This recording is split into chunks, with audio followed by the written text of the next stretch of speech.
वहाँ अपडेट कयो त लायार मां बोईंदो नवाज़ जयराम फिफड़नि जी तकलीफ़ सबबि लाॾाणो करे वियो आहे।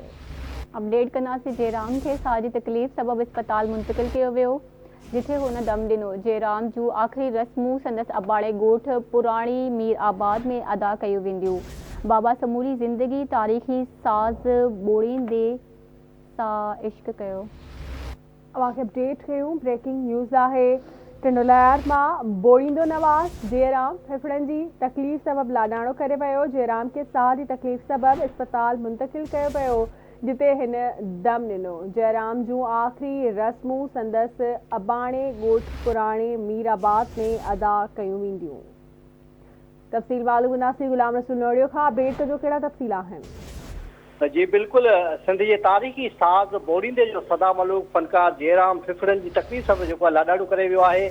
जयराम खे जेको आहे साह जी तकलीफ़ थी, जंहिंखे अस्पताल नियो वियो पे त संदसि रस्ते में जेको आहे दम धणीअ वाले करे छॾियईं। असां ॿुधायूं त जयराम बोड़ींदे जी वजत जे वसीले जेको आहे समूरी सिंध में जेको आहे तमामु वॾो नालो कमायो, जॾहिं जयराम जो आख़िरी रिस्मूं जेको आहे संदसि अबाणे ॻोठ पुराणी मीराबाद में जेको आहे अदा थींदियूं।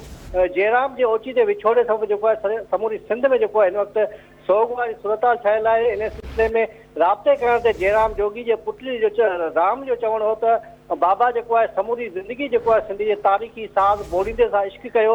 हुन जो चवणु हुयो त असांजो वालिद जेको आहे ग़रीब ऐं मिसकीन माण्हू हो, ॾींहं जो कपिड़नि जी सिलाई कंदो हो ऐं राति जो जेको आहे महफ़िलनि में वञी सिंधी जे तारीख़ी साज़ ते जेको आहे महफ़िल कंदो हुयो। जी महिरबानी आवाज़ अपडेट करण लाइ।